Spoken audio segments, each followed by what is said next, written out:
ایمان والو، جب تم اللہ کی راہ میں اس جنگ کے لیے نکلو تو کسی اقدام سے پہلے تحقیق کر لیا کرو، اور جو تمہیں سلام کرے اسے یہ نہ کہا کرو کہ تم مسلمان نہیں ہو۔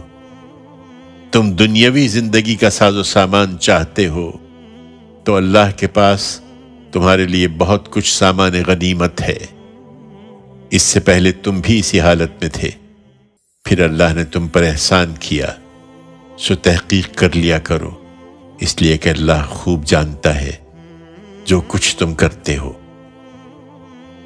اس جنگ کے لیے نکلو کیونکہ جن مسلمانوں کو کوئی معذوری نہیں ہے اور وہ گھروں میں بیٹھے رہیں، اور جو اپنے جان و مال سے اللہ کی راہ میں جہاد کریں، دونوں برابر نہیں ہیں۔ اللہ نے بیٹھنے والوں پر اپنے جان و مال سے جہاد کرنے والوں کو ایک درجہ فضیلت دی ہے۔ اس میں شبہ نہیں کہ ان میں سے ہر ایک کے لیے اللہ نے بھلائی کا وعدہ فرمایا ہے، مگر جہاد کرنے والوں کو بیٹھنے والوں پر اللہ نے ایک اجر عظیم کی فضیلت دی ہے، اس کی طرف سے درجے اور مغفرت اور رحمت، اور اللہ بخشنے والا ہے، اس کی شفقت ابدی ہے۔